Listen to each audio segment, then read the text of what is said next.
Right, we come to direct marketing emails, and you'll see now why all of the stuff on bad data protection is particularly relevant. I've put spam. Obviously not all direct marketing emails are spam. As lawyers would say, spam is unsolicited emails sent for marketing purposes, and the key obviously is the unsolicited bit. Again, the EU has decided we don't like these. We don't like people being bombarded with emails they don't want or they haven't asked for. So the starting point again is you can't do it unless the recipient's given prior consent. But no rule in this area, as we've already seen, is complete without exceptions, exemptions, etc., which you could argue mean the rule isn't really worth the paper it's written on, but there we are.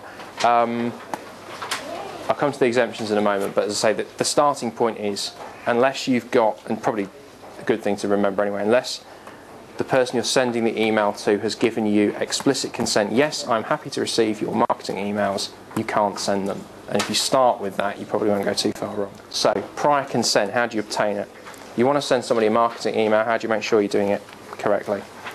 Traditionally, as you probably all know, there are two ways of getting that consent, either the opt-out or the opt-in. Opt-out, obviously if you don't wish to receive information, please tick here. If they don't tick it, you're fine. And opt-in, a bit more onerous. If they want to receive details, tick here. Obviously, traditionally, people wanted to use the opt-out, retailers and tradespeople, because, you know, 95% of people are going to not see it because it will be in the small print at the bottom. They won't tick it. Hallelujah. They've not opted out. You can still send them. Make sure that everything is on your website that's required. And you have to have I would say it's all about making sure that it's incorporated and making sure that it's apparent to the user. So provided you've got a link on your website to it, then that's fine. I mean, you will see, it depends what you're talking about really, but you will see different people do it different ways. Sometimes you've got them right at the bottom, other times they're at the side. If you're trying to, for example, going off on a slight tangent, if you're wanting terms and conditions to be incorporated, so you're selling something, you want to make sure your terms and conditions are incorporated, then there are different ways. That's part of another talk that I do, but there are different ways of doing that. Traditionally, people would say, well, I just make sure my terms and conditions are on the website and you can find them if you navigate across. I personally don't recommend that because I think it's, as lawyers, we always like belt and braces approach, and it's too easy for people to say, well, I didn't actually read them, and to be able to prove they didn't actually read them. So I would always rather you actually had something that made them, either sequential that you have to click through them, I appreciate that's a bit long-winded, you don't want to do that, or something that says, tick box, I confirm I have read your terms and conditions, click here, tick it, do whatever, do something to say they've read it. If they've done that, it's going to be very difficult for them to say, oh yeah, well I ticked that, but I hadn't actually read it. Well, don't tick it then. So, yeah, I think I'm much happier with that kind of approach. Make them do something, and then it's a lot harder for them to say, I did it, but I shouldn't have done it. Tough. Right. So those are the two. Obviously, people traditionally used opt-outs. This comes back to the rule I talked about earlier, where silence generally isn't consent. You're wanting people to do something. So the European regs, again, where this comes from, are all saying, I don't really like opt-outs because an opt-out is you're not physically doing anything to opt out. You might just have ignored it or not seen it.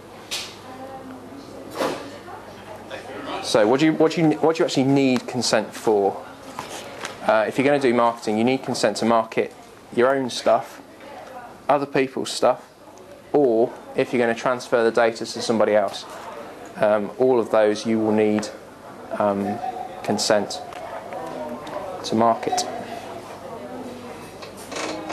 Now, the current position in law is that you must obtain an opt-in style consent or similar. Now, theoretically, an opt-out shouldn't work anymore, which is the point we just discussed. And again, it comes back to the law wanting your customer to have actually positively done something to say, yes, I'm happy to receive this email, and not just ignored it. So I've said they're active steps to demonstrate that they're happy. Tick box, click icons, something where they've actually had to subscribe, so they've actually had to send something back to you, all of those kind of things. The idea, all of this is pushing towards not being able to send marketing emails to people who just didn't read the small print, coming back to your point. But having said that, I do still see opt-outs all the time. Indeed, one of as lawyers, we're required to go on a certain number of courses per year to make sure we're up to date with the current law. And one of our major providers, who shall remain nameless for these purposes, has a form at the end of their courses that you go on whereby you have to sort of rate them out of 10 and say whether the course was any good. And in the small print at the bottom, there's a little bit that says, we are going to send you marketing emails if you don't want us to do this tick here, which is an opt-out, and they can't do it. And I told them this. And they said, oh yes, we're changing the form. And I went on the next course a few months later and they hadn't changed the form. So you still see it, it's wrong. It's one of those, until people complain about it, probably stays wrong, frankly. Okay. As ever, there is an exception where you can still, in theory, use an opt-out. And as lawyers, we like to confuse people, so we've decided to call it, this is not me, this is sort of nationally, this is what it's called, the soft opt-in, which is an opt-out. Yes, exactly. Right. The soft opt-in is an opt-out in reality. This is still allowed in very, very narrow circumstances.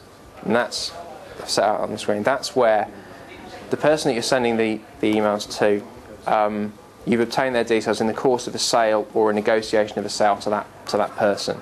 So you've actually had to have got it because you were negotiating a deal with them or something. It's not just randomly come into your possession. That also, of course, excludes stuff that you've bought, lists that you've bought in from other people, because you won't have obtained their details in the course of a sale to that recipient. They'll just have bought it off somebody else. It has to be marketing by the same sender, i.e. you, for similar products and services. And that's something that our own marketing people have talked to me about. In this context of a law firm, pretty much everything that we do is defined to be a similar product or a service because it's all to do with law. So you can get into kind of narrow definitions of, well, what's similar and what isn't. If you're operating one business, then I would say, unless you're doing vastly different things with that business, pretty much anything within that business is going to be a similar product and service.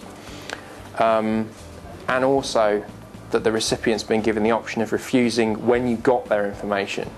You said, look, I'm going to send you marketing emails unless you decline. They didn't decline, so you gave them an opt-out effectively at the time.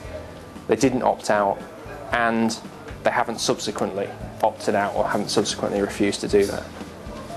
And that goes slightly further to say that if they happen to tick all those boxes, so yes, you can still use the opt-out, so you don't need an opt-in in reality. When you're then sending them emails, make sure that you include an opt-out all the time on all of those emails, because as soon as you don't do that, potentially you're going to trip up. I say, in practice, just give them the opportunity to unsubscribe every time you send something if you think they're falling within that area.